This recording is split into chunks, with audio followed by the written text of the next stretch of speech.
Welcome back. It is Wednesday, September 4th, and the MLB. Our 5 best bets are on the way. It's Austin, joined by Logan. Let's recap yesterday. A 1-1 in one day, a little bit of a weird one. Guardians ML. The Guardians respect coin. We appreciate them. Our parlay of the day did lose. The Yankees did not score in the first 5. That's how we lost. Frustrating. And then the Nationals Marlins was our one tie of the day. We had the over 8. It pushed at 8. Just painful. We should have probably cashed that one. But hey, 1-1 in one day. It's a weird one. I don't know if we've had a 1-1 in one day all season long. So definitely odd, but hey, we'll take it and we'll move on to today. We got 5 picks. We're going to dive into them in just one moment. But I have something I want you guys to check out after this video. Yesterday, if you haven't been tapped into our YouTube shorts, I've been posting a bunch of NFL futures that I've locked in for the upcoming season. I instead made a long form video in case that's all you're interested in. And I posted that yesterday. So if you want to go check out the 10 futures that I have for this upcoming season, 5.5 total units risked. Also, there's like a plus 4,500 parlay in there, a bunch of long shots and things like that. I encourage you to go check it out. I'll link it at the end of this video. Also, the breakdown should have been posted right before this one. You can go check that out as well. But you guys came here for some MLB picks. NFL starts tomorrow. We'll have our NFL Thursday Night Football video live later today. Let's dive into the picks today. The first one of the day, parlay of the day is back. Look, we've lost 2 in a row. That streak ends today. We're going for a winner today. That's what we plus money. You can check it out. It'll be linked in the description and linked in the pinned comment once it is live. We won't be touching any of the early games, so don't you worry. There's only one early, and that's 3 p.m. So you have plenty of time to lock it in. We'll have the parlay of the day linked down below in the pinned comment in the description. We're going to cook up a winner for y'all. We have to end the 2-game losing streak. Winner coming for you all. But I'm going to dive into my first pick of the day, and then we'll throw it to Logan, who has 2 picks. We each have 2. Let's dive into mine. It's the scene of the crime pick. I'm going back, and it really wasn't a crime yesterday. Well, maybe a little bit. I'm going with the Nationals Marlins. I'm back on the over. I'm taking it at 8 minus 115 on FanDuel. I always say it's important if you can to get that push potential. Yesterday we took it. Obviously saved us a unit because it ended on 8, and some books had 8.5. Although the line did drop down to 8 as the day went on, which is kind of what I predicted. Yesterday, I really felt like we should have cashed. We had like 7 runs in the 6th inning. And then we couldn't get anything going in the 7th, 8th, or 9th. Luckily, the Nationals managed to scoot across one more run in the 8th or 9th inning to get that push for us. But yesterday, 3 for 17 with runners in scoring position. We had plenty of opportunities, and we got 8 runs, but really felt like we could have easily saw 10-plus runs. I think that's probably one of the first times this season where Logan and I have taken a push at 8 or 9 or whatever the total may be and actually gotten the push. Normally, it easily goes over or goes under, but I like this game once again. Let's talk about Marlins home games. We talked about it yesterday. Now 48, 18, and 4 to the over, but Mackenzie Gore will start for the Nationals. Yesterday, Patrick Corbin was cooking the Marlins. He had like 8 strikeouts. His tied his season high. The other time he had a season high was when I was also back in the over in a game that was against the Rockies. He had 8 strikeouts then. Now Corbin's on the mound. It's Mackenzie Gore, 4.45 ERA and a 1.55 WHIP. Gore's last 5 road starts, 4, 6, 3, 5, and 1 earned run. The one you might be like, Austin, well, maybe he's pitching well right now. Well, that was against Atlanta. He gave up 7 hits, but obviously got out of the damage. But you look at Gore, just hasn't been great this season. He walks a lot of guys, which the Marlins aren't big on the walks, but they'll take their walks here and there. 17th percentile expected batting average and 29th in expected ERA. Like Corbin wheeled and dealed yesterday. I just don't know if Gore is going to be able to do the same thing today. Maybe they're a little bit more patient at the plate. I mean, or maybe heck, they're even more aggressive at the plate, swinging early into counts, which is a way you can attack Gore, certainly. I just think if they're patient with him, he probably walks them, which he's done plenty of times this season. But I also think they could tag him for some runs early in this game. We talked with the Marlins yesterday. Last 14 days versus lefties, 7th in batting average, 9th in OPS, and 13th in WRC plus. So outside of yesterday, they still, managed whatever 2 runs in that game. But against Corbin, I still think today maybe they could put up 3, 4, maybe even 5, which would be awesome. On the flip side, we have Viente Piozo, who will start for the Nationals today. You look at Piozo, 4.32 ERA and a 1.34 WHIP.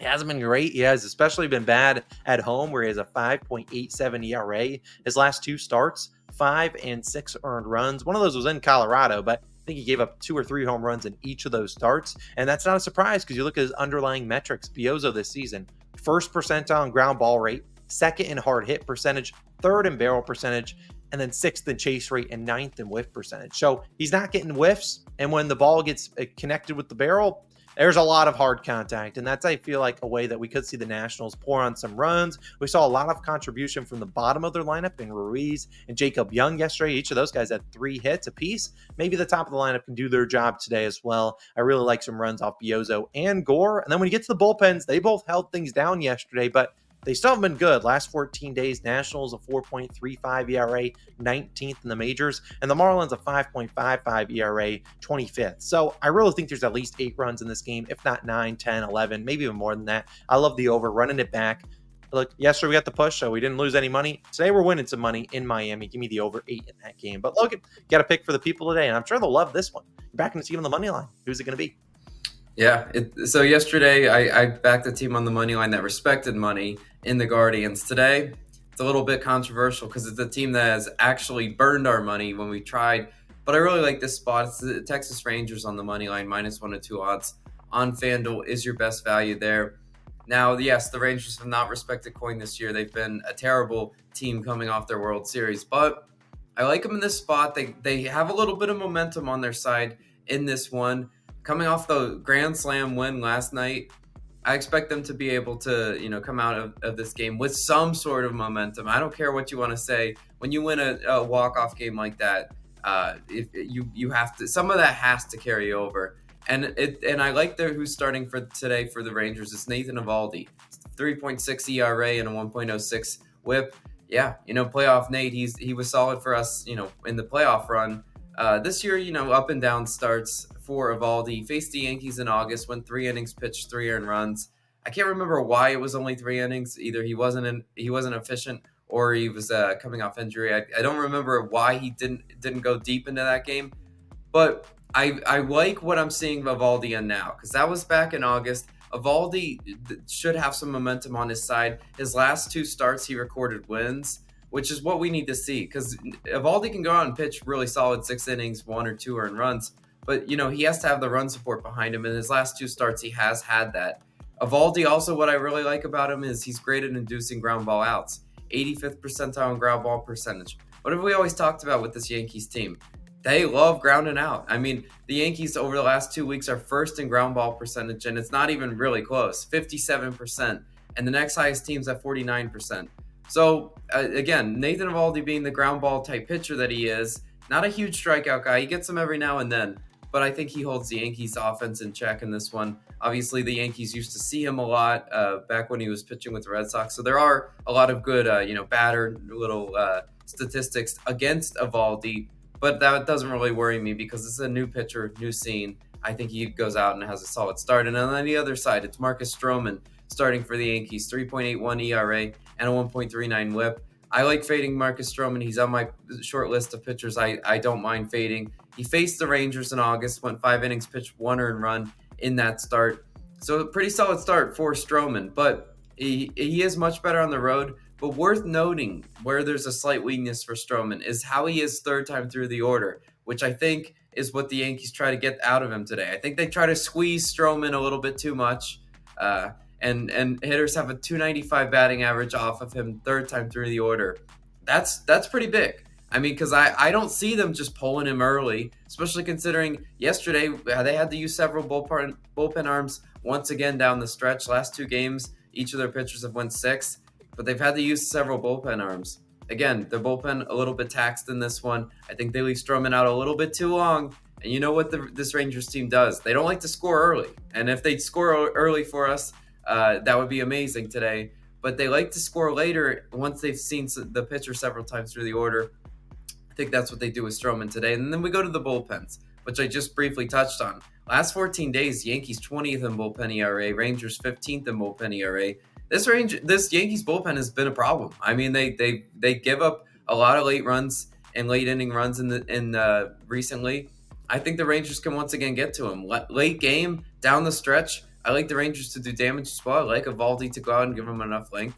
Give me the Rangers on the money line in this sort of pick 'em price. I like them in this spot. But Austin, you got another pick. Where are you going?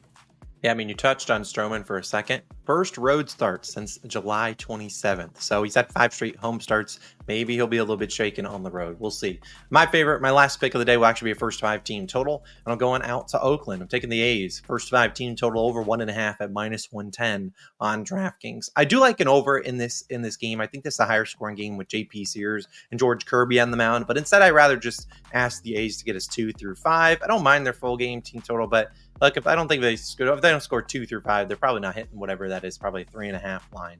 But let's talk about George Kirby, who We got to be honest with him. He has not been good. He ended his August 5 starts, 6.84 ERA, and like a 1.75 whip.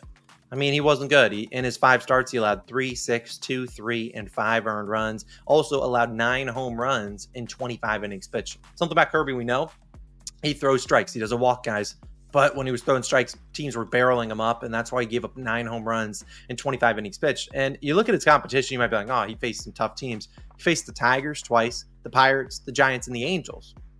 I mean, there's not teams. Angels are one of the worst teams against righties over the last month or two, and they were able to hit him around a little bit. I just think we'll see this A's team, who's been very good. They're good at driving the ball, especially at home, get some extra base hits against him. Comes down to, can we knock them in? Last 14 days versus right-handed pitching, Oakland 11th in batting average. But as I said, they're getting the hard contact, 6th in OPS, 5th in WRC plus. We saw them score 4 off of Logan Gilbert. We saw them get 2 off of Castillo on solo homers. Both of them came in the first 5 innings. They had a ton of hard hit balls yesterday. If you look at like Baseball Savant and you just go through the expected batting average, a lot of balls with like 400, high threes, into the 5s, expected batting averages that just happen to be out. So maybe those guys and those balls hit to go through the holes. I don't know. Either way, I think they'll get plenty of hard contact on George Kirby. Need a ball or two to get down, or heck, go into the bleachers. I really think George Kirby just, if he figures it out today, fine, I'll tip my cap to him. But he has not pitched well recently. He's facing an A's offense that has been pretty good over the last 2 weeks and last month or so against righties. We've seen them do pretty well against righties, especially at home where they know how to hit there. So Kirby has pitched against Oakland already this season on June 4th. At Oakland, he gave up 2 earned runs, 6 hits, and 5 innings pitched. He did have 9 strikeouts there, and he can get the strikeouts today. The A's do strike out a good amount. But if he's not getting the strikeouts, he's giving up a lot of hard contact. In his last 4 starts versus Oakland, 5, 3, 3, and 2 earned runs. So they've seen him before and had some good damage against him. They're obviously all swinging for hot bats. I like the A's to get us 2 through 5 innings. If Kirby pitches a masterclass, fine. I tip my cap to him, but obviously errors work our way here too. I really like the A's first 5 team total over 1.5 at -110. But Logan, I'm throwing it to you. You have a player prop. What's it going to be today? Yeah, I have a rare second pick on the card. You guys know kind of my formula. What's turned this season around is I stick with one pick I really like, but this one I really like just as much as the other one. So here we go with a player prop. I like Spencer Arrighetti of the Astros over 2.5 earned runs, -125 odds on Caesars is your best value. I mean, this is an earned runs prop. It's a market I've dabbled in earlier in the season, but I like this spot. I like fading young pitchers coming off masterclass starts. It's been a system that I've had a lot of success with this year.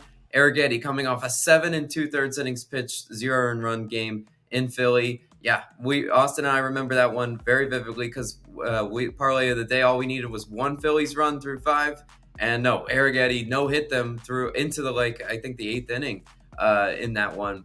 Arrighetti was absolutely dealing in that game. He took a no hitter deep into that game, and the Phillies were just swinging at terrible stuff. I mean, that it was bad. It was good pitching, but equally as bad offense.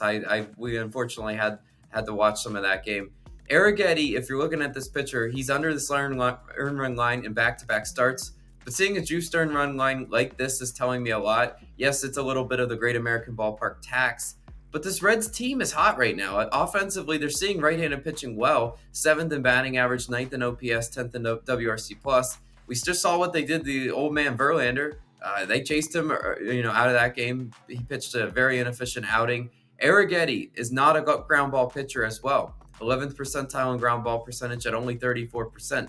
Now, why is that big? Because that Great American Ballpark, that can cause some trouble. With a Reds team that's finding their groove offensively, that sounds like a recipe for some hard-hit extra base hits or even home runs in that one. We'd love that. Arrighetti doesn't limit hard-hit contact either. 35th percentile in hard-hit percentage. I really think they get to Spencer Arrighetti today. And what I like about this one and why I'm targeting an earned run prop, you could take a shot with the Reds, but then you need the Reds pitching to be solid. I like the Reds offense. I think they get it done. The Astros aren't afraid to leave Arrighetti in longer as well. I mean, they just saw him go deep into his last start. Could there be some fatigue as well? I mean, he's human. I imagine there's a little bit of lingering fatigue. I think they're going to keep him well out past the 5th inning. And when you're well past the 5th inning, you're getting that familiarity against the pitchers. I really do like the Reds offense to get to Arrighetti today. Give me Arrighetti over 2.5 earned runs as my best player prop of the day. Austin, I think that is a winning card. I think we're going to once again make money for the people today. Yeah, those are our 5 favorite picks of the day. Let's have a wonderful day. You can scroll back in the video, but I'll recap them right here. We have A's first 5 team total over 1.5, and the Nationals Marlins over 8. Those are my 2 picks. Logan has Arrighetti's over 2.5 earned runs at -125, as well as Rangers money line. Then our final pick, we have Parlay of the day, which should be live later on today, linked in the pinned comment in the description. A couple things are popping up on the screen. Number 1 will be the breakdown. It is somewhere up here. Number 2 will be the NFL futures, my top 10 picks for this future season. Go check it out. You will enjoy it. I really put a lot of effort into that video, and it's going to be a great day. I feel good. It's going to be a great Wednesday. Let's get into the win column today, and let's go 5-0. We go 5-0 today. Hey, the Brooms will be out tomorrow morning, and we'd love to see that. We'll see you guys back again tomorrow. Peace.